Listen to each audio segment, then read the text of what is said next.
Yes. Hello, my beautiful friends. It is an amazing day. Welcome back. I hope your week is unfolding oh so beautifully. It's hump day. It's all downhill from here.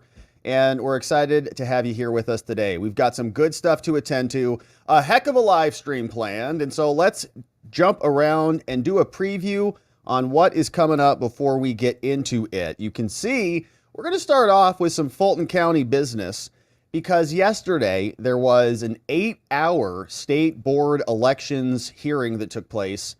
And I listened to a good portion of it last night and have some of it I want to go through together because it's pretty shocking what's happening here. But this guy is the chairman and he's walking us through everything that Fulton County has been doing to refuse to give documents related to the 2020 election over to the board. The board wants these materials because they govern the elections and they would like to know what's happening. And so they've sent a number of requests and they're very upset in this. I mean, they were unhappy. Everybody was pretty unhappy except, two of them. But what ended up happening is they issued a subpoena, and I want to run through these clips together because it shows us specifically what they're demanding and what they're going to be getting theoretically. Now, the big question that I have is what happens if Fulton County ignores these subpoenas? Who's going to be in charge of potentially prosecuting that? Fannie Willis. Oh, so the question is, will she prosecute her own county officials for not complying with the state subpoena? Or will the AG? We'll see. So it'll be curious. We'll keep our eye on it. But there's a lot of stuff happening in Georgia. So we've also got another lawsuit, another complaint that hit the docket. Hat tip on this one to Zoe Tillman. And she's reporting about this group that is filing now a complaint in Georgia to try to change some of the election rules in the aftermath of the hurricane. And so this is the group that's behind it. It's called the People's Agenda. And it's there in Georgia. And we'll learn about them because right now they want to change some of the rules. We've got a 32-page complaint. And if you were here with us in the months before 2020, you're having flashbacks, just like your boy here is, because this happened last time. We saw the same coalitions like this one, Georgia Coalition for the People's Agenda and the National Association for the Alliance of Retired Americans and all these different things. This time it's NAACP, New Georgia Project, and so on. And we'll see, they're all Democrat groups. So at the last minute, every time there's an emergency, they've come out and now they're suing Brian Kemp and the very unreliable Brad Raffensperger. So it's like it's a fight between two people who aren't actually fighting. They're all very friendly. And so now they're doing this on the back of the hurricane. So they say the hurricane came out, and so we have to extend, and they're just saying it's something very minor, the registration deadlines. Oh, it's just not a big deal. So let us just extend the registration deadlines. But as we saw back during COVID and other stories here, they sneak a bunch of other stuff in. Oh no, we just want to get more people registered because the hurricanes are so, damaging. And I'm not saying that they're not damaging. Obviously, we're very concerned for our friends over there in Florida and in really the coastal regions. And my understanding, it's not even in Florida. There's hurricanes now, tornadoes popping up all over the place. So it's a serious thing, but you never let a crisis go to waste. And the Democrats did the same garbage back during COVID. They said, COVID means we have to change a bunch of stuff because it's an emergency. It's happening again. We're watching it. It's in the filings. And so we'll read through it. Now, the Republicans, the RNC, and the Georgia Republican Party, they have moved to intervene on this. So they're trying to stop it. And we'll go through and we'll see what is inside those two filings. Then we're going to turn our attention to Florida because the same thing is happening there. Except in this case, this one is brought by the League of Women Voters. League of Women Voters. And there's a movie, I think, The League of Extraordinary Gentlemen, right? Is it like that? Do they have magical powers? I don't know. So here is the local version in Florida, and we'll learn who these people are. And so they have also joined in hand with others, including, again, the NAACP and the League of Women Florida Voters and the national group as well. So they're suing Ron DeSantis and Corey Bird, similarly saying we need emergency relief.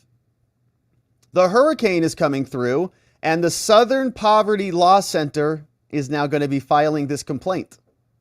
All right, so we know who they are, and we know what interest they support. So we'll go through this, and we'll see what they're trying to accomplish, because they've got a memo now, and everything, emergency preparations are underway. We've got people there in Florida. This is Corey Mills. He's a representative in Florida, and he posted this morning from the beach. And so we'll see what this congressman had to say from the scene down there today. We've got a bunch of friends over there, and so we'll be keeping our eyes on Florida. But Kamala called into CNN, was asked about Florida. We'll see what she has to say about it. And Trump, Eric Trump, and the Trump crew, they're hosting a bunch of firefighters at Trump Doral in Florida. And so we're excited to see what we've got cooking today. There's a bunch of stuff that we're going to get to, and we're looking forward to it. And so we're grateful that you're here, my friends. Hopefully your week is unfolding. You're accomplishing all the things you've set your mind to. And if you're in Florida, you're safe, you're hunkered down, and you're where you need to be. Before we get into any of this stuff, talking about preparation and being prepared, we got to be prepared.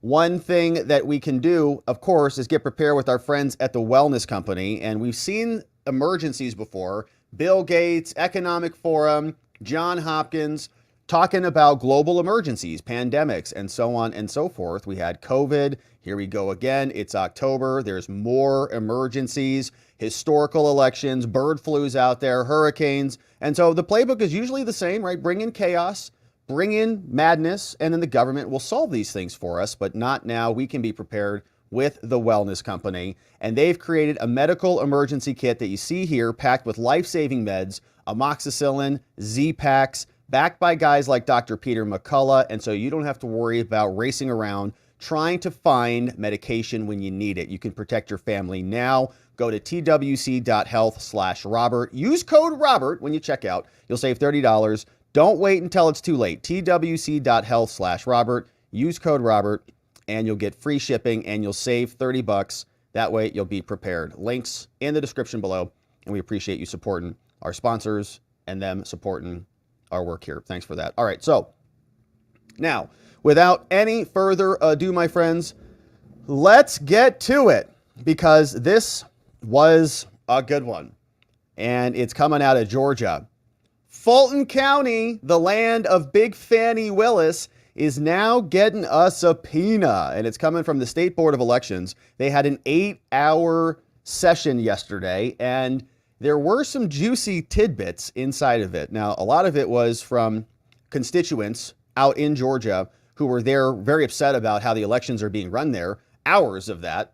But what we got is a nice conversation between the 5 members of the state board, and they're identifying a problem that they've been having with Fulton County, not delivering records that they've demanded multiple times. And you can see some of these documents are the following: return sheets from the 2020 election, opening and closing scanner tapes, daily recaps of advance in-person voting, poll pad recap sheets, electronic files of ballot images, right? Tons of files, numbers, voter lists and absentee lists, absentee ballot oath envelopes, and security verification forms. And we've been paying very close attention to the absentee ballots and how they're exploiting the UOCAVA ballots, saying you don't have to match the dates of delivered ballots. You don't have to match the ID numbers in their manuals.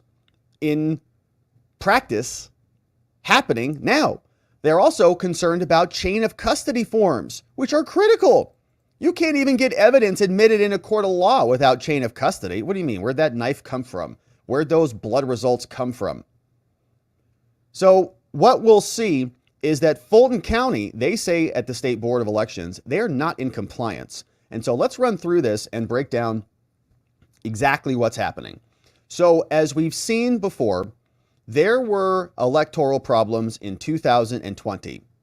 Now, they existed way before that. We've read through federal court filings here that involved Raffensperger and others from courts in Georgia that explain specifically there were problems with security as it related to the operations of the elections.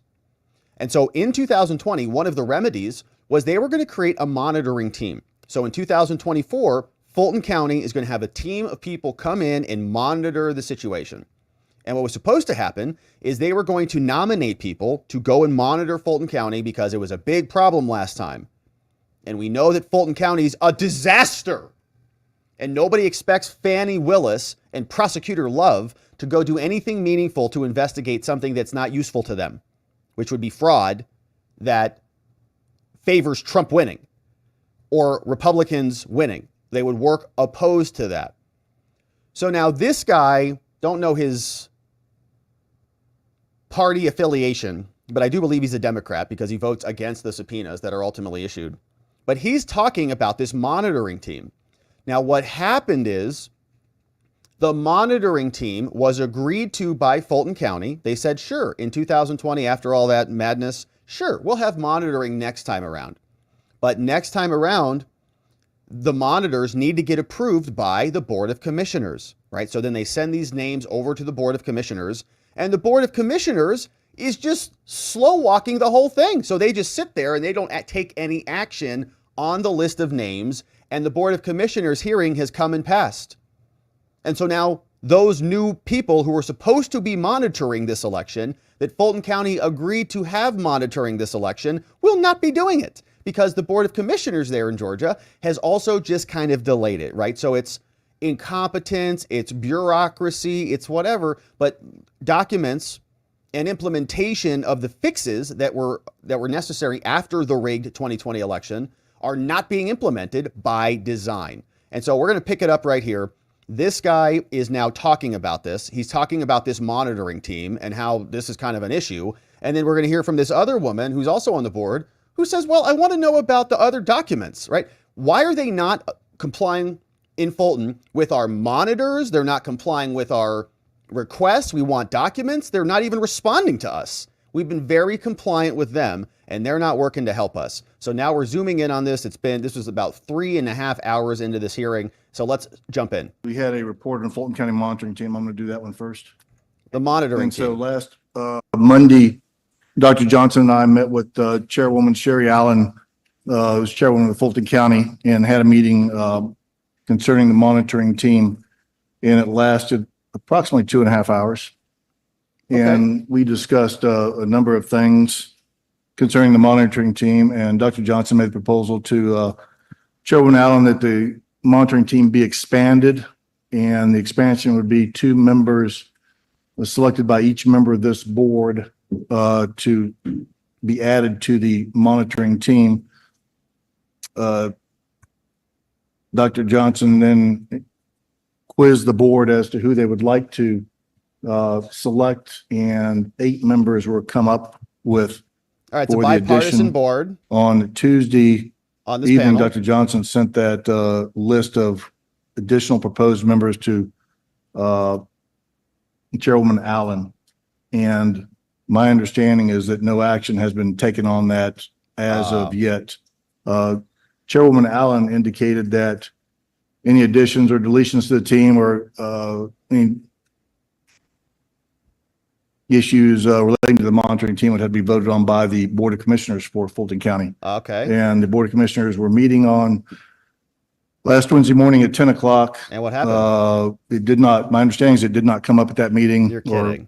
There was no action taken by the Board of Commissioners at that meeting pertaining to the monitoring team. No kidding. This morning, I was alerted to a legal action taken by Fulton County where a declaratory judgment was asked for relating to the monitoring team. I have not read that the legal documents with that yet.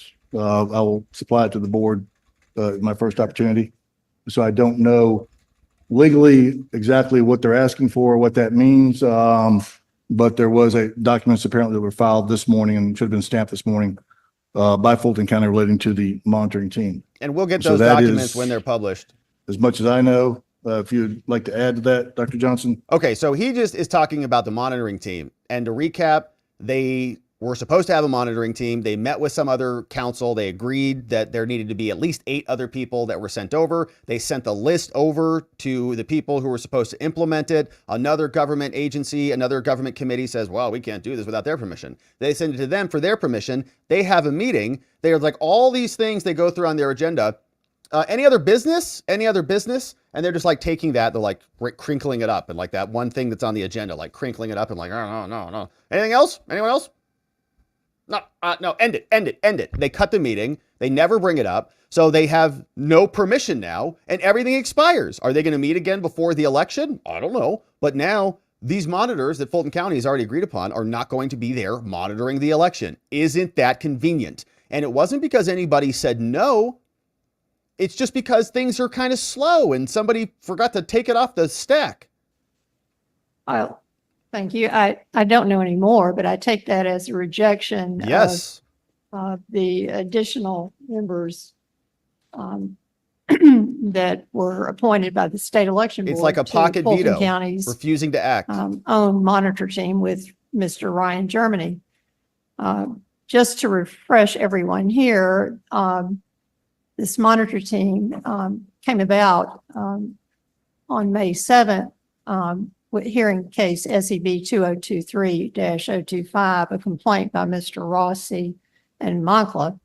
The case involved 4 complaints. The first complaint dealt with double counting of ballots and votes during the recount. The final. Okay, so she's giving us an explanation as to why we have this monitoring team in the first place. Well, somebody filed a case and there were 4 complaints in there and all of these are in the problem. So then Fulton County agreed to the monitoring to settle this as part of a resolution in this case. An official count of an election contest. The second complaint involved 17,852 missing ballot images. That's a lot. From the recount. The third complaint involved possible improper hiring of a Mr. Messias, a consultant from the elections group.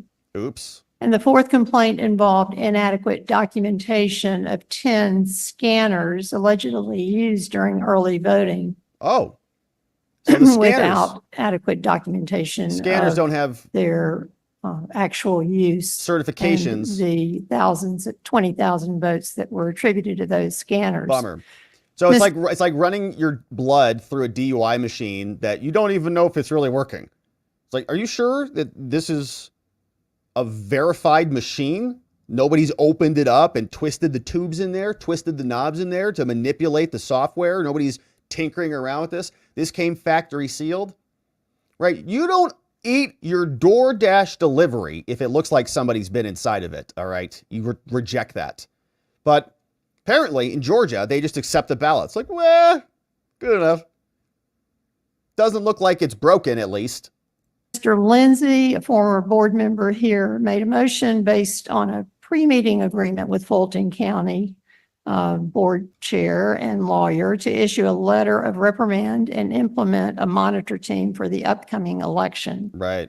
The monitor team would be agreed upon by the state election board, the Secretary of State, Raffensperger, and Fulton County, and Fulton, and must be decided by the June 9th meeting. The motion was passed 2-1, and agreement was made that was not kept.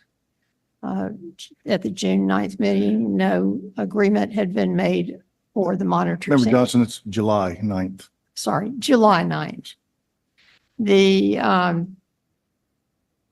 Fulton County is not in compliance with that decision of May 7th. The state election board has not approved the Ryan Germany monitor team because of multiple reasons, but a presumed conflict of interest. Okay, so then Fannie, it sounds like, has gone out and hired somebody else, and she's going to implement her own team. This other, whatever that dude's name is, this Ryan Germany monitoring team. Well, she says, well, we've got a monitor team, so we are in compliance with this. And they say, no, you're not, because there's a conflict of interest there. And guess what? Now, I keep saying Fannie because she's the biggest Fannie in Fulton County. I don't know anybody else who's bigger than Fannie in Fulton County. I mean, you got Raffensperger, but he's at the state level. And yeah, I think she's the biggest. So anyways, this is a Fulton County issue. But if there's fraud or if there's any law enforcement that needs to be prosecuted, well, Fannie's in charge of that in Fulton County, unless the state AG is going to come in and do something about it. But in this case, Fannie and Fulton County have a history of hiring people due to a conflict of interest. Remember, they also approved Nathan Wade working with Fannie Willis. Those two were indicting each other for years as they were prosecuting Trump. She was paying him hundreds of thousands of dollars as her special counsel. They were texting each other like teenage kids. It was crazy. And nothing happened there. So conflict of interest are just fine. Apparently, you can go into Judge McAfee's courtroom, lie to his face, and he just sits there and takes it. Oh my gosh. So they don't have any faith in this new monitoring team, and they're out of compliance. Multiple reasons, but a presumed conflict of interest. Fulton County is not in compliance with the Ed Lindsay motion that was passed. The letter of reprimand cited failure to comply with recount procedures. The complaint concerning early voting tabulators with missing documentation was not addressed. The complaint regarding double counting of ballots and votes was not addressed. Incomplete review of Exhibit 11 failed to explain the 17,852 missing ballot images. The complaint regarding Mr. Messias, whom Fulton County attorney hired along with the elections group to outsource the administration of election, was not addressed.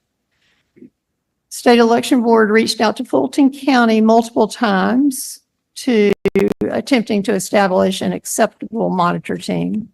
Fulton County has failed to comply with that agreed decision of May 7th. And I just looked it up. Ryan Germany is the general counsel for Brad Raffensperger.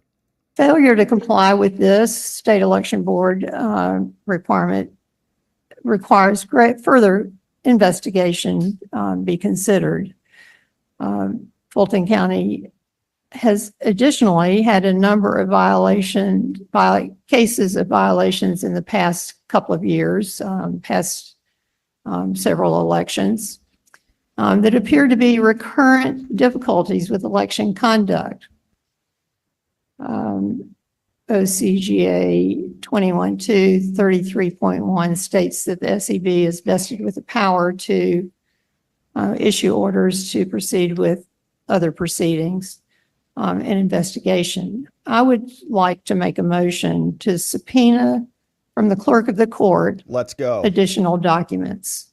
I would like to subpoena consolidated return sheets, opening and closing scanner tapes, daily recap of advanced in-person voting from polling place scanners, poll pad recap sheets, electronic files of ballot images, log files, and tabulation files, the numbered voter list, the absentee list of voters, the absentee ballot oath envelopes, and security verification forms.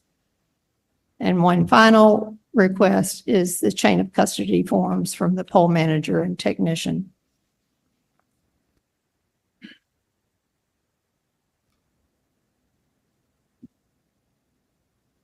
All right, so they continue on with this hearing.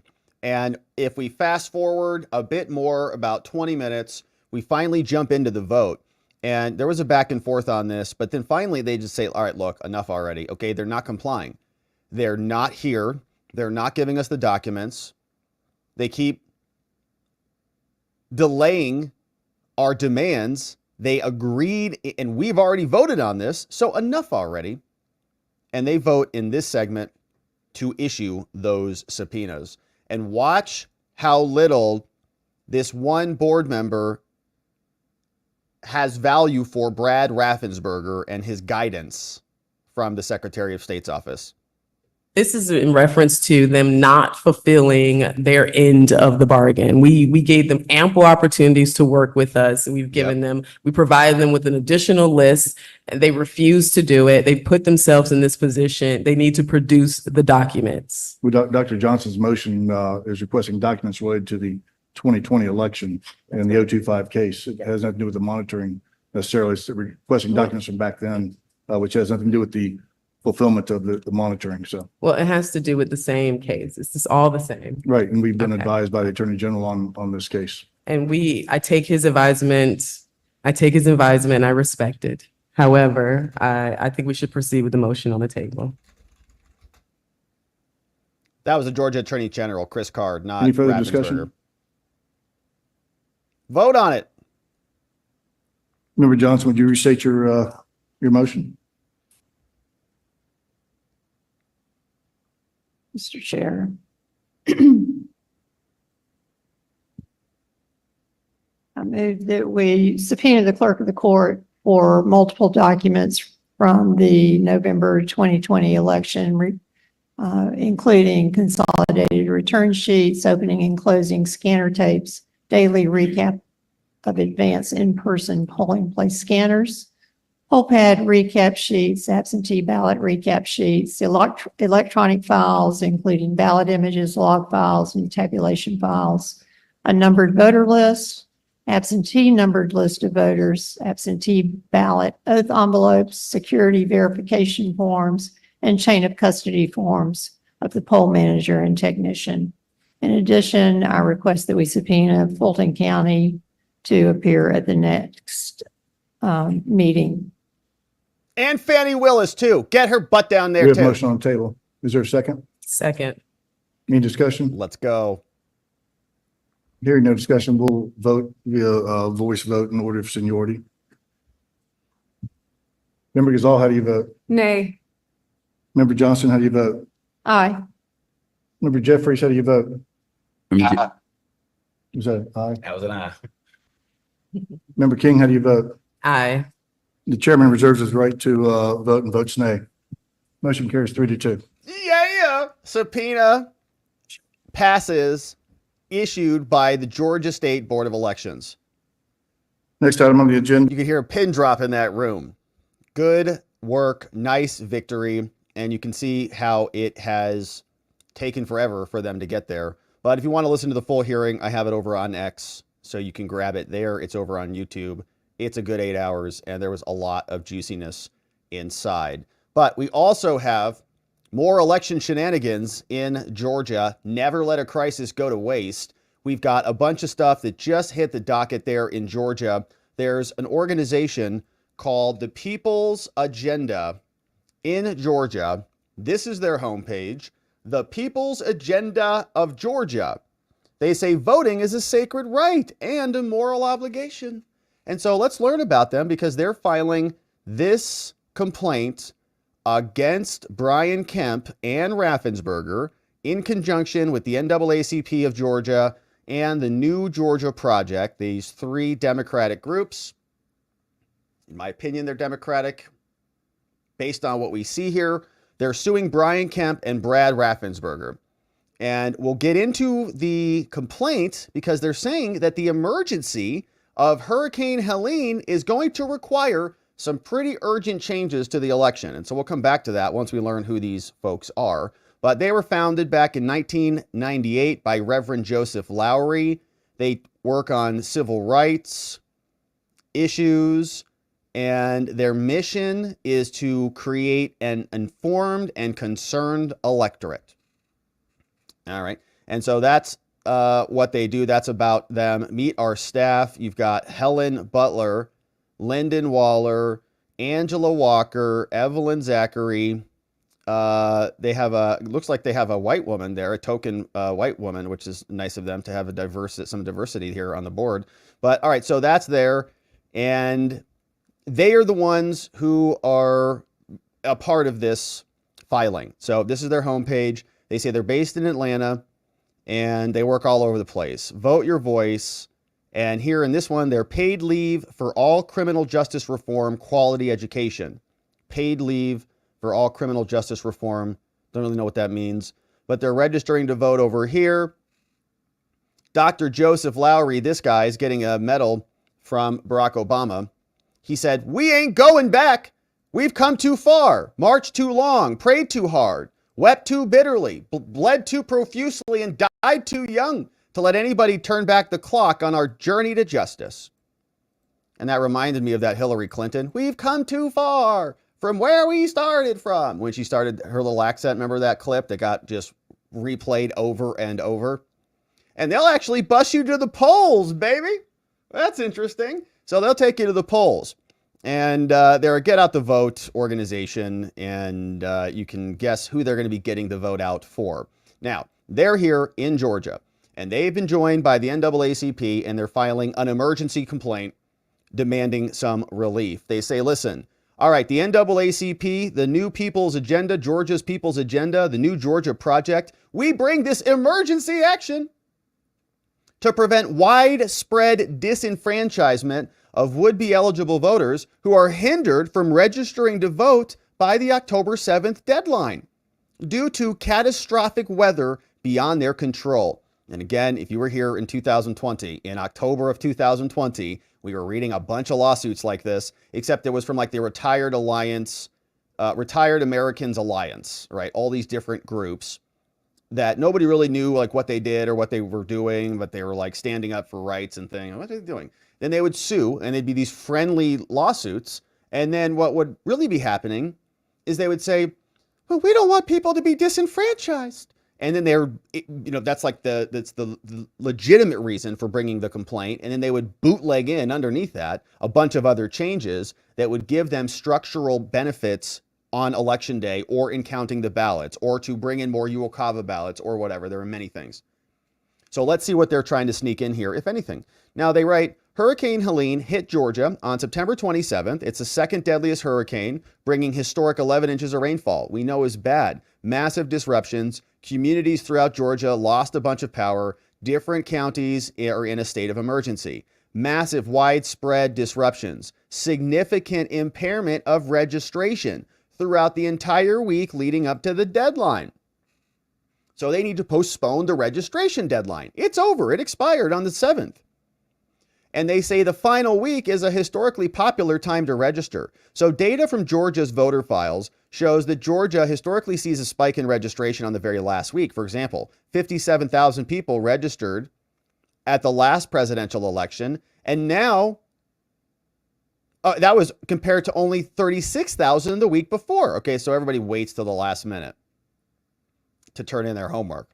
Now, the same pattern holds for 2022, 18, and 16. The last week is the most important week, and this is when the hurricane hit. Now, despite the tremendous destruction, this action, now here, Ron DeSantis, I'm sorry, in this case, this is not Florida yet. This is Raffensperger and Kemp. They have failed to extend the voter registration deadline, and they've risked in disenfranchising eligible voters. And so this court should not allow a natural disaster to shut out would-be voters throughout the state from participating in our democracy.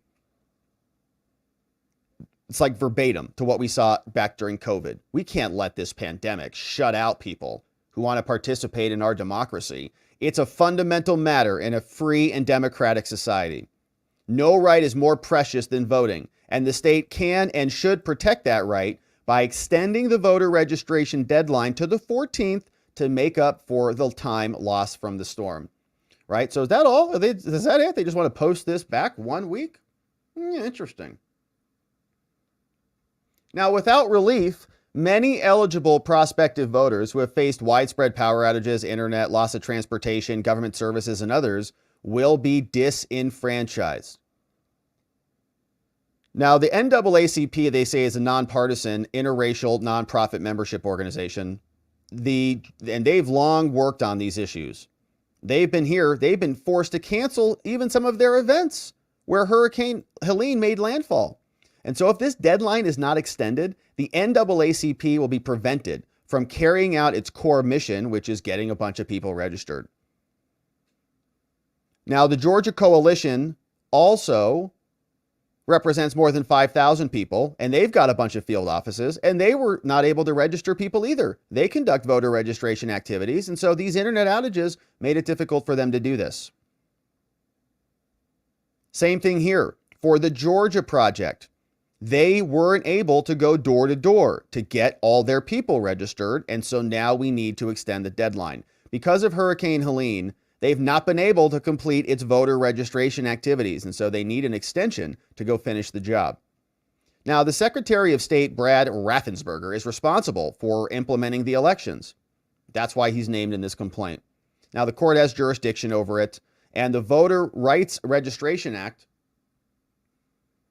says that people can submit their registrations, and the law requires that they're open during business days. And the deadline is on the 7th. But if we recognize the potential impact, and if we recognize the fact that the governor declared an emergency just 7 business days before the voter registration deadline, they're going to say that those days should count. So open up registration again. Georgians experienced massive destruction statewide. And then the Georgia Supreme Court issued a statewide judicial emergency order. And so all of these things are an emergency, and so we should have more time. 1.3 million households suffered outages. 300 roadways were made impassable. 33 people lost their lives. Rest in peace. Georgia Power Company also got hit. It disrupted all options for registering to vote. And so now they've experienced internet outages. And even now, October 3rd, 6 days after the hit, they were still without power. And as of October 6th, there were still 11,000 outages. And so the damage was obviously massive.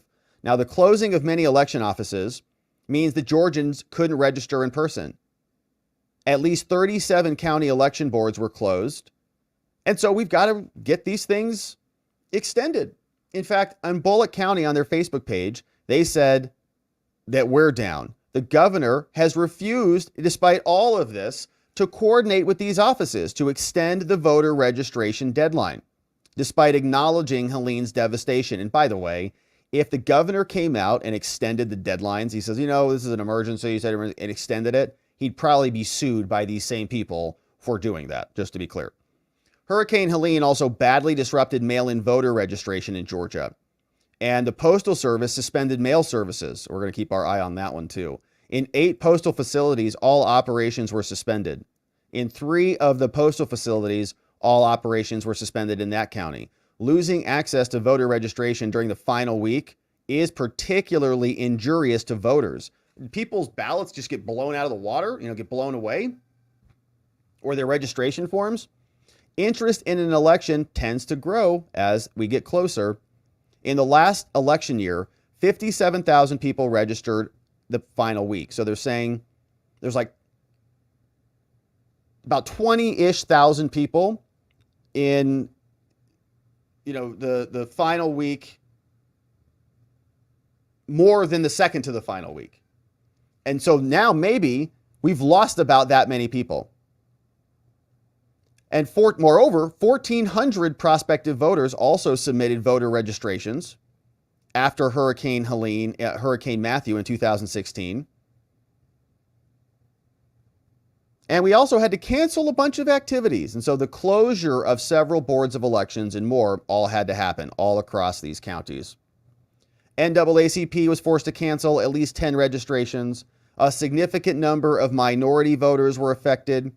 You can see here, according to the Georgia Election Hub database, several counties with significant black populations were impacted. Burke, 46% of the county is black. Chatham, 40% of the county is black. Lincoln, 26%. Lowndes, 38%. McDuffie, 40%, and more. So the governor emphasized that this was a catastrophe, but they're not extending registration. How come? The governor was notified that several counties that were impacted were without power and that the Postal Service suspended mail service to 42 counties, but they still didn't extend it. And Kemp has refused to extend the registration deadline. And so they're not going to be able to vote. And so, as we can see, the first claim is saying that they violated the First and the 14th Amendments. due process, and equal protection of the law. The deadline imposes a severe burden on the right to vote. People were impacted by the hurricane, and the state cannot show why they shouldn't extend this. There's no sufficient reason for them to not extend it. And they're also alleging a violation of federal law, saying the law says enhance eligible citizens and their ability to vote. And so we're not supposed to have people disenfranchised. Hurricane Helene significantly impaired or foreclosed the ability to register. And Kemp is refusing to extend this. And because it impaired Georgia voters, it should be remedied. And here's what they're asking for. Enter a judgment against Georgia and say that if they don't extend the voter registration deadline, they're violating the Constitution, and grant the relief that we're demanding here. Discontinue enforcement of the current registration deadline, extend the registration deadline up through October 14th, or in the alternative, if that comes up, discontinue enforcement of the current registration deadline and extend the registration deadline by all methods, including online, in-person, mail-in for all counties that experience widespread or prolonged outages, internet outages, postal service disruptions, election office closures, and more. All to October 14th. And then issue an order telling that the government that Kemp needs to pay for all this and do whatever else you need to do. Signed by the ACLU Foundation, NAACP, and other attorneys from various organizations. So they're all trying to extend this by about a week up to October 14th. Now, by the time we get to the 14th, you ask yourself, well, I mean, how many ballots were ultimately turned in? And I guess the question would be, how many are just boxed up somewhere that were postmarked after the deadline that they can add in? And all these organizations maybe are seeing something in their numbers, like our registration numbers are way down, so we have to get out to vote. Now, the Republican Party is intervening on this. So the RNC has responded. They're saying, wait a minute, we're prepared to intervene. They say Georgia is challenging the election laws. And during a recent challenge, the court has always allowed political committees to intervene. That's us. So allow us to intervene from the RNC. And I guess they were allowed to intervene. And that was a very short filing. So we'll keep our eye on it. And I think there was an actual hearing. It looks like the hearing may have been today.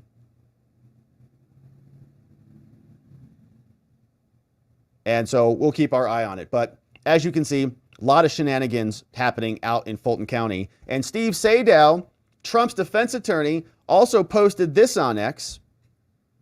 He said, you know, Fani Willis's campaign filing shows that the campaign paid out more than $169,000 to an Atlanta company called Public Service Partners Limited over the last 3 months, and that the vast majority of the campaign donations came from outside of Georgia. Isn't that very curious? People from out of state are pouring money in to Fani's coffers. Curious. Public Service Partners Limited. Kind of has a Nathan Wade vibe to it, right? Or a Hunter Biden vibe. Maybe they're working together now, indicting more government people. All right, so that's what's happening in Georgia. We'll keep our eye on it. Thanks for subscribing and following as we do. Now, let's turn our attention over to Florida, because we have a very similar battle happening there, and we'll run through it and see what's happening in Florida.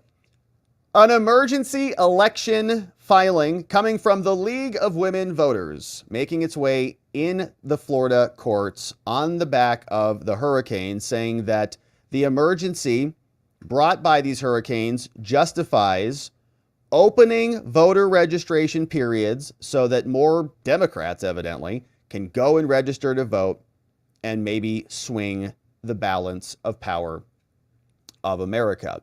The League of Women Voters say this. They filed an emergency motion. The complaint was filed in the Northern District of Florida. We'll read through it. They say the League is deeply concerned about both the safety and the voting rights of Florida citizens in the face of the impending Hurricane Milton. And DeSantis has shown little regard for the storm's impact on voting rights. And he's refused to extend the registration deadline, disenfranchising apparently many women voters or something. Floridians are reeling from this, and so they shouldn't be forced to choose between the right to vote and the right to participate in the election. And so they filed a complaint here. Who are the League of Women Voters? Do they have superpowers and run around in dark caves at night fighting monsters? I don't think so. But here is an image of them empowering voters, defending democracy. People over politics. Hands off our state courts. All right. Now, who are they? They're dedicated to all sorts of things. Now, the local organization is here. They're very big on, I guess, abortion stuff. My body, my choice. Ensure the constitutional right to abortion in Florida. Okay. Now, they're joining others in this complaint. You can see they're joined by the NAACP, and those two national and local organizations are filing now to sue. And they released a press release some time ago where they said from their organization, today's the deadline to vote in Florida, to register to vote, but many communities have been hit. And so now we want the deadline extended. They sent a letter over to Governor DeSantis. Obviously, the deadline has not been extended. And so they are now being sued. So Ron DeSantis and Cord Byrd, Secretary of State of Florida, both now facing a lawsuit from the NAACP and the League of Women Voters. They say basically the same thing as we saw in Georgia. Voting is very important, and you have to register by a deadline. That deadline in Florida was October 7th. Now, it's sandwiched between two life-threatening obstacles. What, Trump and Trump? Oh, no, it's Hurricane Helene and Hurricane Milton. Oh, yeah. As time runs out for Floridians to escape the second hurricane, time is running out to register. 8 counties have been issued evacuation orders, with Floridians barely regaining a sense of normalcy. Emergency planning has gone into effect, and residents of Florida now depend on the final registration period to go and register to vote. This year, tens of thousands of Floridians have been forced and denied the opportunity to register to vote because of the hurricane. Despite repeated advocacy from a broad coalition of voting rights organizations suffering back-to-back hurricanes, Ron DeSantis has refused to extend the deadlines. And so we're bringing this lawsuit because Ron has refused to take any action. If left unaddressed, their failure to reopen registration will subject thousands of Floridians to an undue burden, and they're going to get arbitrary and disparate treatment, which means it's a violation of the Equal Protection Clause. And so they say, Ron DeSantis has refused to extend the deadlines. It's impossible or unduly difficult for people to go out and register. This harms the League of Women Voters and their mission. In fact, one of their core activities is to register people. They canceled several voter registration drives planned for the 7th. Also, the NAACP is doing the same thing. They register a lot of Black and minority members. And so now they couldn't register people on their final days. Now, presumably, there's a bunch of other Republican organizations who are facing the same difficulties, right? Ron DeSantis is sued in his official capacity. Cord Byrd is sued as a person in Florida who's the Secretary of State, and they get into the facts of the case. They say, all right, listen, Florida does not offer same-day registration. They must complete their application online or mail a paper ballot. Yesterday was the deadline. And if you want to register to vote, there's a bunch of stuff you have to do. And they're barred from exercising their right to vote if they don't meet the deadline. They can't register to vote on election day. And so, yeah, those are the rules. Registration submitted in Florida in the week leading up typically are much higher. Same argument that we saw in Georgia. It's the same people. They're all copying and pasting from each other. Consistent with that data, estimates from 2020 indicate that approximately 202,000 new voters registered during the final 5 days, right? It's orchestrated. This whole lawfare operation is orchestrated. This is roughly as many voters as registered in the preceding month. Though more than half registered online, 40% of those did so by mail. And now the hurricane is stopping that. On September 26, Hurricane Helene made landfall. Category 4 storm, very powerful. Storm surges broke records. States of emergency were issued, 61 out of 67 counties. Upon landfall, storm inundated, wiped out numerous communities. 90% of homes in Keaton Beach were wiped out and washed away. At 1:45, Florida was reporting 48,000 without power. On October 3rd, 4 days after the storm, same thing. Critical infrastructure wiped away. Now, in the order, DeSantis issued an emergency order saying that the impacts had a uniquely significant impact on many counties. And it occurred less than 2 weeks before the registration deadline. In affected areas of the state, widespread power outages made it hard to register. And so due to widespread closures, voter registration was significantly reduced during those weeks. And it also forced these organizations to cancel 3 large community campus events because of 5-foot storm surges. Other organizations are also supportive of this. They sent letters to Ron DeSantis saying people have lost their homes. No one should miss out on voting because of a hurricane. They warned that a significant number of voting sites and polling places may be unavailable, but Ron DeSantis, even though he did implement a couple things, he didn't extend the deadline. And you're thinking to yourself, well, all the Republicans also missed those deadlines if they didn't get registered by that, so it's being equally applied to both sides. So we're sorry that your events were canceled, but all the Republican events were canceled too. That's weather. That's Mother Nature. Now, not even a week after Hurricane Helene had devastated this, Florida is on high alert. Again, Milton turns the corner. Milton's rapidly approaching. DeSantis declared a state of emergency again.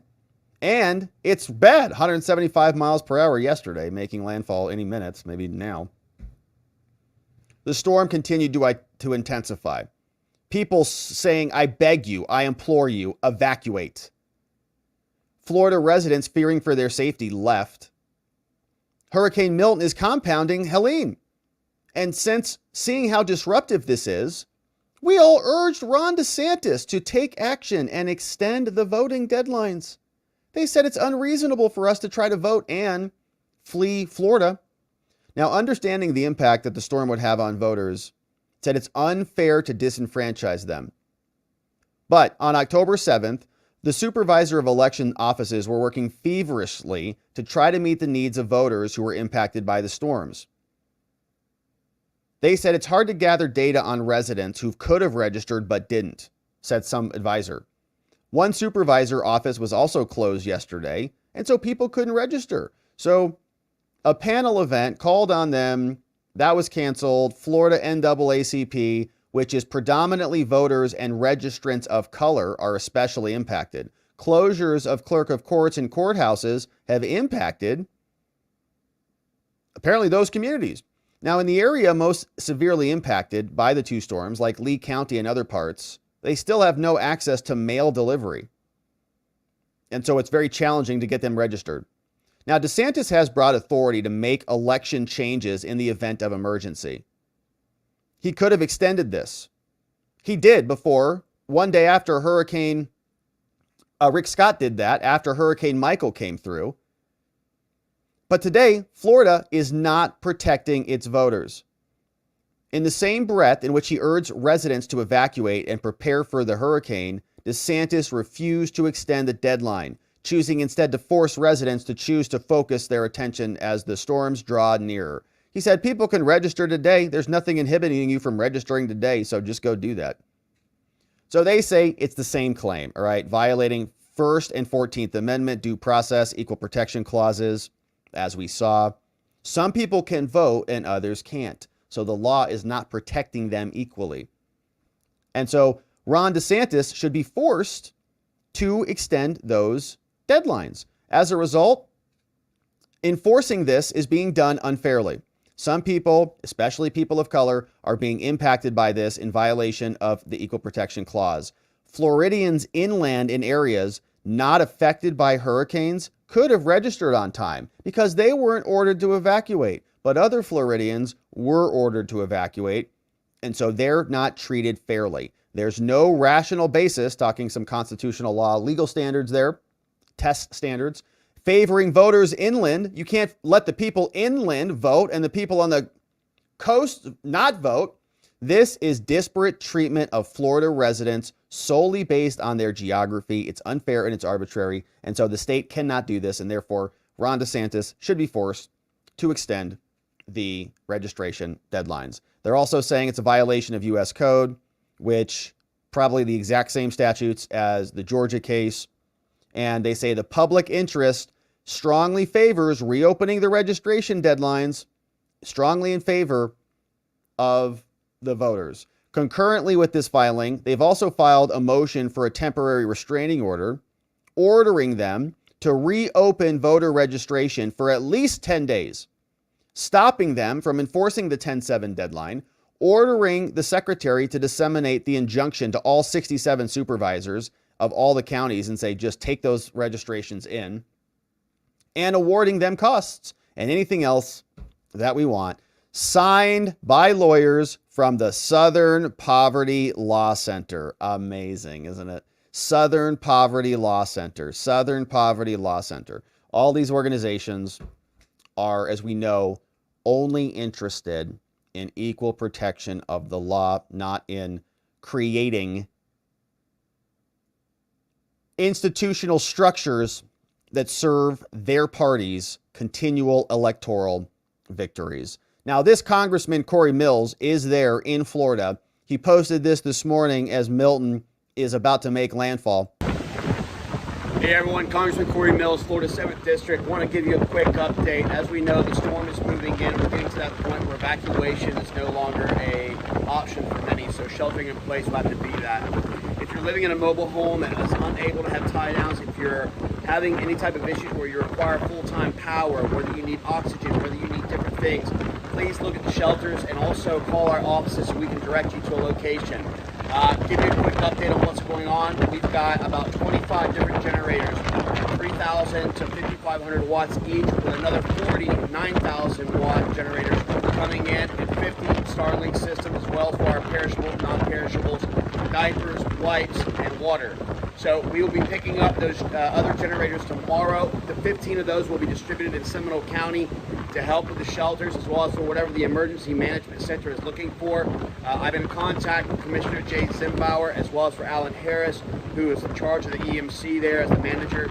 And so I will keep you updated, but we will be on the move. We'll be assessing damages throughout the night and into tomorrow. But we are here. We are ready to respond. We will be working with our local, our state, and federal government responses and doing everything we can to get you back up and running. Stay safe, God bless, and pray for Florida. Thanks so much. Right on. So we'll be doing that indeed. Now, Kamala was asked about FEMA and how they're doing, and I don't think she really knows much about FEMA or how they're doing, but here's what she said.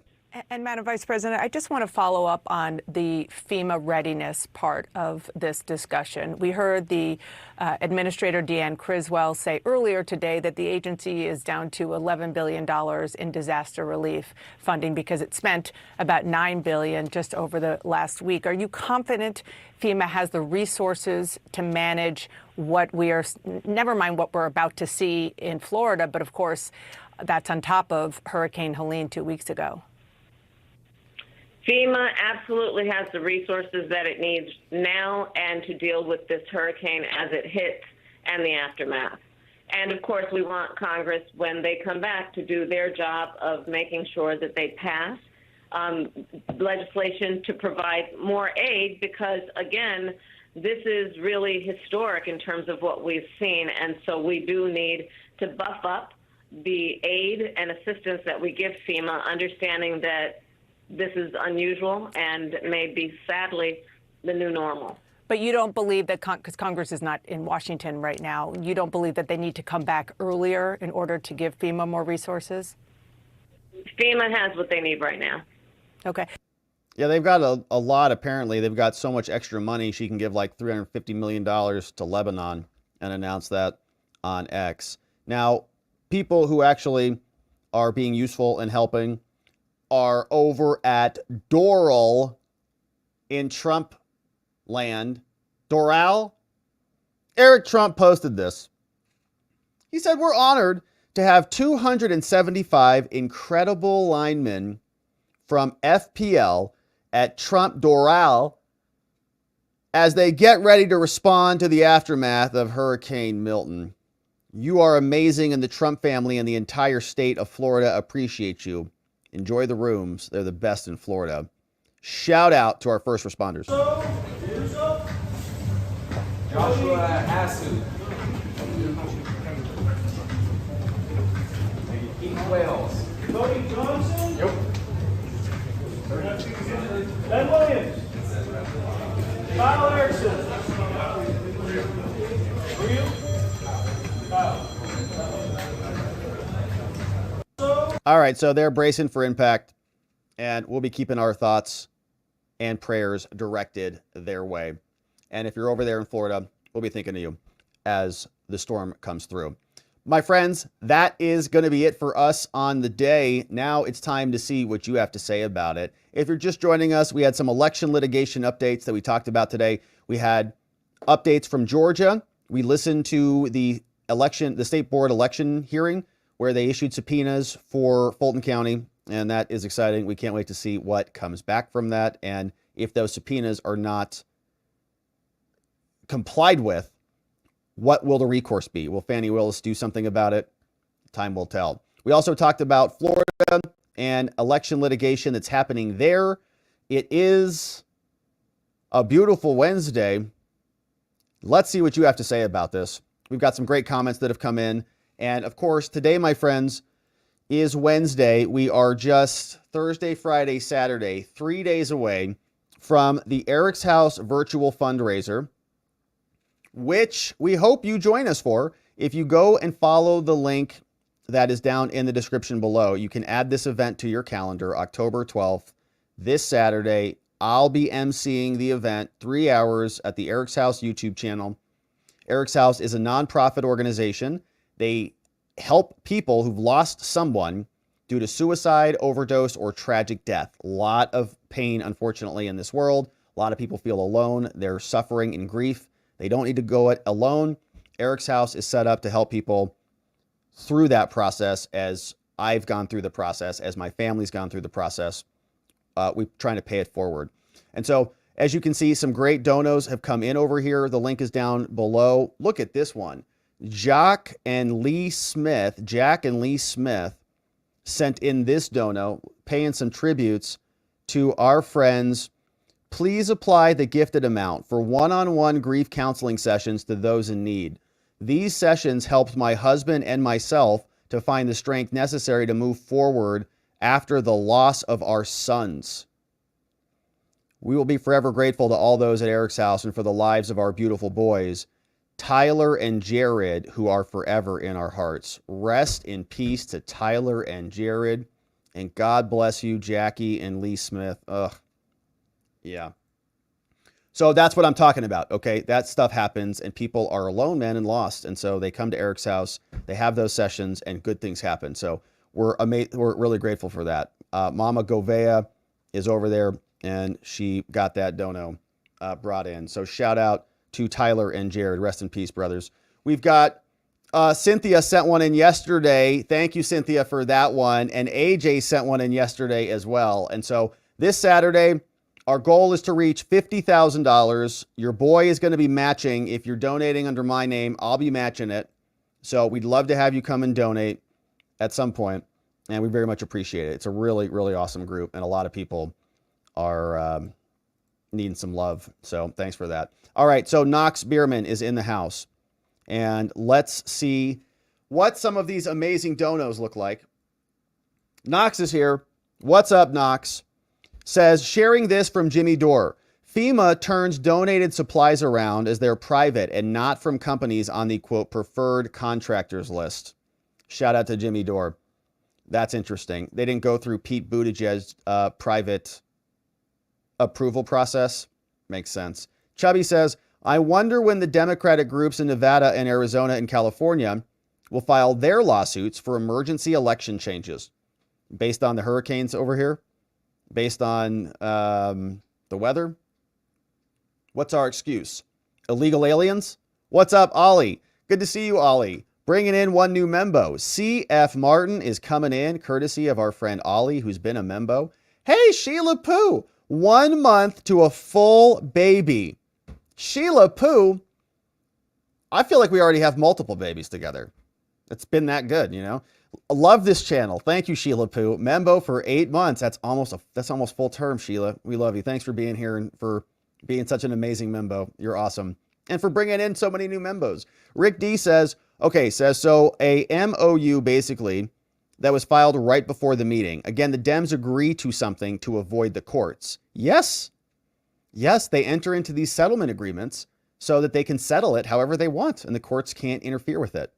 Via's Never Silent says, so happy. The Senate race in California makes me smile. Steve Garvey has stepped up to the plate against Shifty Schiff. I saw that they debated yesterday, but I have not seen any clips from that. Did Shifty get shifted? Did he say that he was censured? That should be brought up all the time. Anytime you say the name Adam Schiff, you should just remember he got censured. Very pathetic. Hey, Sheila. What's up, Sheila? Says, with all this coming out about the problems with the 2020 election, shouldn't the Fulton County Trump case be thrown out? So, I want to answer this question, but I'm having a hard time because Fulton County looks like the word glutton, like Glutton County. And I know you didn't intend to write that, but that's what it looks like on the screen to me. And I think that's just a perfect name. Glutton County, Georgia. It's perfect. Anyways. Yeah, Grey Goose, cash under mattresses, multiple cruises, $700,000 grifted for your lover. Glutton County. But should it be dismissed? It'll be part of the defense, right? The defense will be, no, there were election problems, and Trump was right to believe and investigate those election problems.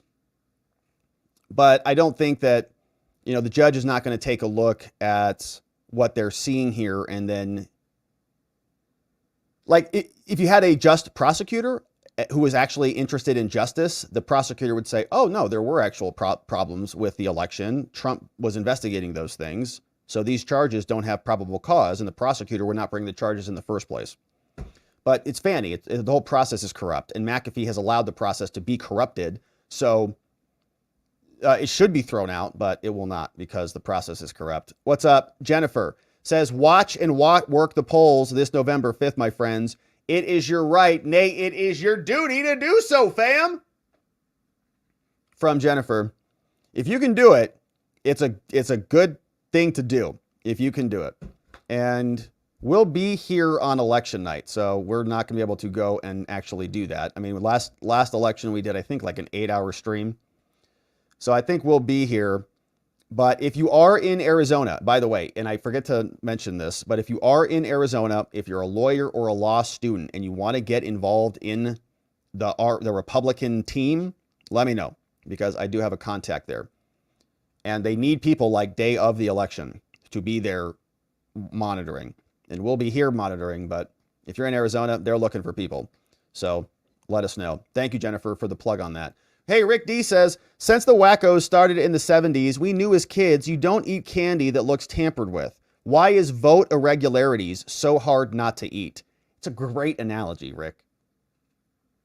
Yeah, your mom checks your candy bars, your Snickers. Is there any put any needles in there? My mom would look at it. All right. All right, little Robbie, you can have this. I'm over here like doing backflips, like, give me the candy now.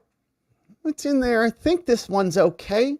It's okay. I'm like, I don't care. I'll die right now. I don't care. Give it to me. Just give it to me. That might be what is happening right now with Fani Willis. She's like little Rob. She doesn't care what the candy looks like or what the votes look like. As long as it gives her a Democratic victory, she's fine with it. Yeah, she'll eat it all day. And it might kill you. It's going to kill democracy, but she doesn't care. She's big Fanny.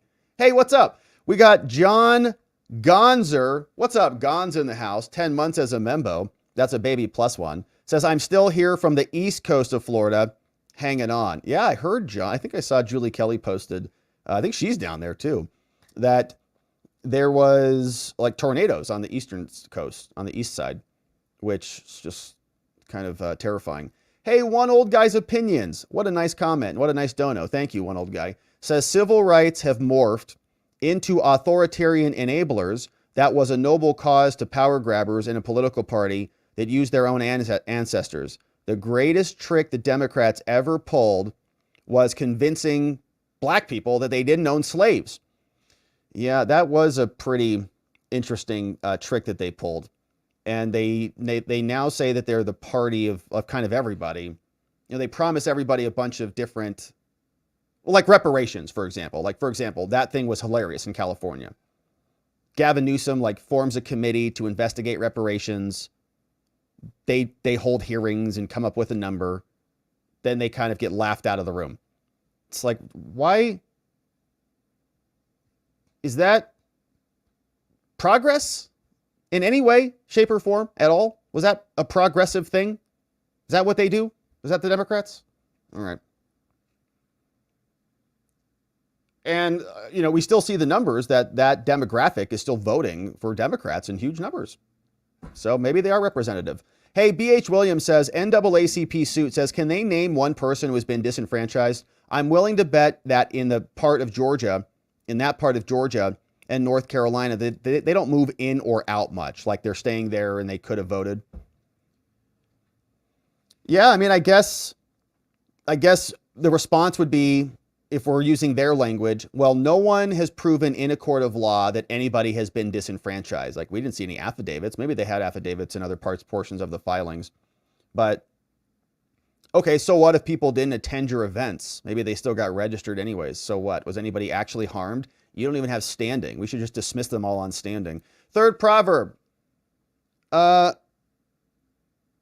Okay, we got this one from Dennis. Says, how much disenfranchisement can you commit against people you had to go beat down their door to convince them to register? Well, that's what I'm asking about, Dennis. It's why do they need an extra week? What are the Democrats going to do in that extra week? Can they really dump out like 20, 30,000 votes in an extra week if they have a get out the vote campaign? Like if they get permission, okay, you do have another 10 days. What are they going to do? Are they racing in with wheelbarrows full of registration forms? Hey, Sheila in the house. And Just Rhonda's in the YouTube chat. Just Rhonda, you're back. Hey, Sheila, what's up? Says the voters have known there was an election coming for the past, 200 years. If they didn't register when they had a weekend's notice the hurricane was coming, isn't that on them?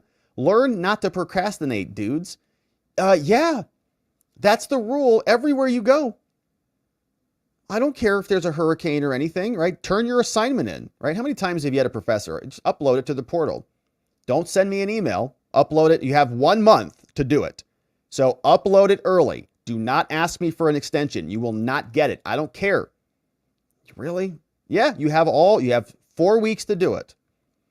So let me know now if that's going to be a problem, not one day before it's due. It's due. We have deadlines for a reason. We have elections for a reason. And they try to just manipulate everything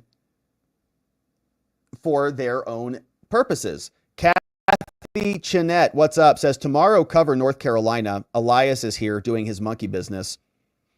Is it another new one? All right, I will. I mean, I'm happy to do it. I think the election stuff is very interesting because they get sneaky with it. But we did cover North Carolina, I think earlier this week or maybe last week. I wonder if there's something new on it. I think we covered North Carolina and the UOCAVA stuff. So Kathy, maybe you missed it, but it was, I think earlier this week we did touch on North Carolina. We did North Carolina and Pennsylvania one day earlier this week, I think. Those two. Today we did Florida and Georgia. It's everywhere. It's all over the place. And they're starting to look the same. Just like 2020. Except it wasn't a hurricane, it was COVID. One old guy's opinion says, government can't endow that which the creator of heavens and earth has already made equal. A nation that no longer believes in a creator and his law will allow man's law to reign supreme. Man's law can't contradict the laws of the creator. What a great comment on that one. Yeah, and then when you start to believe that your law is supreme, as the Democrats do, you know, the government is the best, trust the science, trust the DOD, trust the government, right? Whatever they say is gospel. They're elevating themselves to gods in their own minds, and you cannot question them. Their word is truth, ultimate truth. It's like they think they're gods. It's lunacy. It's like delusional. Hey, Lady Ice says everyone should watch this short video on how the solar storms affect the tropical storm. He covers what we're capable of doing to manipulate the weather. Worth the watch, as well as his playlist that go over the solar cycles. He predicted the hurricane season would be nuts, always calls the bad storms ahead of time, and follows what the sun does. It sounds like a great one. It's from Observer Ranch, it looks like. Observer Ranch, the sun intensifies tropical storms. B.H. Williams says, I said this last Thursday. Said, I think it's more nefarious. They will get some judges to rule that they can't possibly deliver their mail-in ballots in time, so extend the time for the disaster area. By that time, the rest of the state will be counted, and they will know how many they need to steal the state. Yeah, and these lawsuits also don't, they start out kind of small like this, and then they morph into something else. Well, if we extend the registration, then we should probably also extend the collection after the election, you know? So rather than having all the ballots due exactly on the 5th, we probably should also, like if we're going to add 7 days to registration, we should probably also add 7 days to collection at the end, you know? Or in order to facilitate the registration, when we file the suit demanding this, then we'll settle it later. Then we'll, in order to facilitate these 7 or 10 days of extra registration, we're also going to need these boxes delivered, or we're going to have to waive this, or we can approve using this form or that form. This is the opening shot. There'll be some settlement at some point or some court decision, and then that's where they squeeze in a bunch of these other terms. And so, yeah, no, I mean, if they're going to extend registration, shouldn't they just extend everything else, like collection? What's up? Lenny Malley says, please smash that like button, people. Thank you, Lenny. I'm sure you didn't sound like that, but that's how I read it in my mind. Hey, B.H. Williams says, Rob, some of that lawsuit crap just drives me nuts. Here's my pipe dream. Can we file an amicus brief? Could you help us draft it? They are complaining about the effects of a hurricane that hits today when registration closed yesterday. Would such an amicus have an impact? I don't think so. Honestly, no, I don't think so. A lot of this is happening so fast, and I think a judge is more likely to not consider it in a matter like this. You know, if you're filing, like if this is a Supreme Court case and we have a ton of time to really explore these issues and so on and so forth, like by the time we file this amicus, the election's going to be over. You know what I mean? So it's not really the right forum for that, but this is emergency, and like a lot of this is going to be settled very soon, you know, in a matter of days. So, but it's a nice idea. Maybe on another issue. What's up? Jack Mack is here. Jack, good to see you. Bringing in new members, 5 new members coming in. Danny Link. Xiaoban is here. Belly Donella. Timothy Farrelly, and E.T. gifted members courtesy of Jack Mack in the house. Very nice to see you, Jack Mack. Thanks for bringing in 5 new members. We've got this one. Happy Kamala Waffles Again Day. Kamala Waffles Again Day.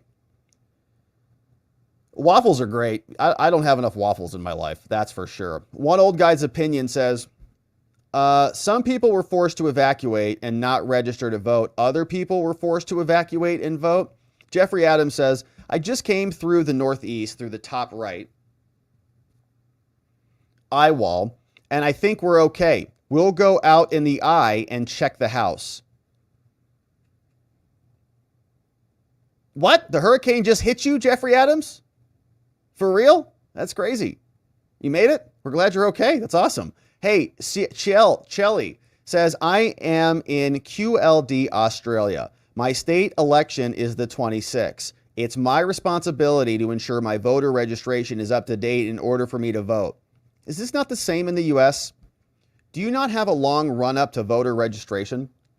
Oh no, you can get registered anytime, like years before an election, and it just sticks with you. So yeah, you're right. Well, in America, we have a really strong propensity to try to make people not responsible for their own actions here. It's an interesting phenomenon here. It's like you can do anything and you're not responsible for it because the government will fix it, or it's because white people oppressed you, or patriarchy or something. Everybody else's fault except that individual's. Some, like Ron DeSantis is at fault in Florida, right? Their fault that the hurricane hit. Can't believe Ron DeSantis has done this. Here's this one from Kat Saunders. 2 months as a membo. Nice to have you, Kat. First month's the hardest, gets easier from there. Rob on Rumble says, we have an election emergency. I came from a middle-class family, and we don't have money for hurricane victims. Illegal aliens, remember to vote for me for president, and you won't get COVID and stuff, just free stuff. Patriot Rob says, why don't they do it like they did in Iraq with a blue fingerprint? Or a red fingerprint. Patriot Rob, welcome back as a supporter. Thanks for becoming a membo again. We got this one from Chubby. Says, yeah, I meant, when are those states going to file emergency voting lawsuits because of the hurricane? Sorry, distracted by getting beat at video games, as usual. Yeah, I'm not very good at video games either, especially multiplayer things. Especially if you have to shoot somebody. It's not good. Simple Davy, what's up? Hey, Simple Davy says, thank you for introducing us to Joe Sweeney. We had a great time last night on Off Label Podcast. That sounds like it was a great stream. Joe Sweeney, it sounds like, made his way over to Off Label. Joe Sweeney, you know him. He came by our channel, wrote the book, Dangerous Injustice, and it sounds like he had a great talk with you guys. Glad you had fun. Hopefully it was a good stream. Learned a lot. And I'm glad he made it by. Rick Donner says, I don't know how much you learned about the Uniform Code of Military Justice in law school. Basically none. Like none. But lots of questions on locals about it. It is highly obscure on who can charge, depending. Much like civilian, it's separated between state and federal, with the military layer added in regard to the helicopter. Yeah, like none. I mean, unless you're going that direction, none. Jennifer, what's up? Business Party Podcast tonight after your show. That sounds fun. So another one, Business Party Podcast, is happening tonight. Jennifer is going to be over there. And it's going to be an amazing stream, no doubt about it. MJ Powell, what's going on? MJ Powell bringing in 20 membos. MJ, what's up, MJ? Thanks for doing this. Donald DeNice from Twitch is here. Pamela Nizlak. We got Taffy Smith, Teresa Woke. We got Tammy Anderson, Non-Precision. Boyle Drop is here. Rabbit Barrett, Morse Apple, Sarcastic Leo, Edge Dweller, and Mike Cross, gifted membos courtesy of MJ Powell in the house. Thank you, MJ Powell. We also have KM, Matt C., Stargazer, Victor Hankins, Chris LaForest, Kim Court, Joe Knight, and Jim Areola in the house. Good to see you. 20 new membos courtesy of MJ Powell in the house. Hey, John says Carrie Lake is having her debate currently. Is she debating? Did Ruben show up? Are they actually doing a debate? Well, I didn't know that. Thanks for that, John. I didn't even realize that. I was just listening to her on an interview this morning. I didn't realize that. Hey, what's up? Silfrog. What's up? Cleefrog.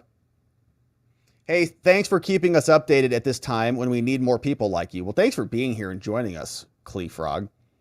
I know some of the election litigation stuff can be a little tedious because it's civil stuff, but I think it's interesting and it's important. It's really reminding me of 2020, literally. We did this in 2020. we made a whole chart of all the cases going on, and it's like deja vu happening again. Never let a crisis go to waste. And that's what they did in 2020. After the election, we made the point. We were covering all of the litigation in the aftermath, and we said, oh, that was changed, that was changed, that was changed, that was changed. And it happened quickly.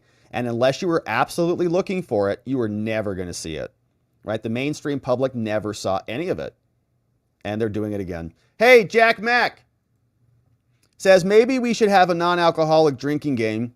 Every time Kamala Harris says dreams and aspirations, you take a drink. Any guesses on how many drinks that would be so far? Yeah, I was going to say, if it's not alcoholic, you'll be okay. But if it's alcoholic, you might be dead. I mean, you might just be dropped dead instantly. Game's over in 15 minutes. You're dead. Call an ambulance. He drank 3 handles of Grey Goose. Someone get a stretcher. Yeah, Jack. She says a lot of those things. Or Kamala Harris bingo would be pretty good because her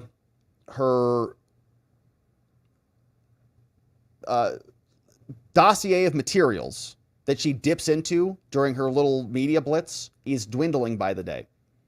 Lady Ice also shared this interesting video of the history of the U.S. government trying to control history. This guy is great also for short, quick history videos. Good links shared by Lady Ice in the house. And look at what's going on.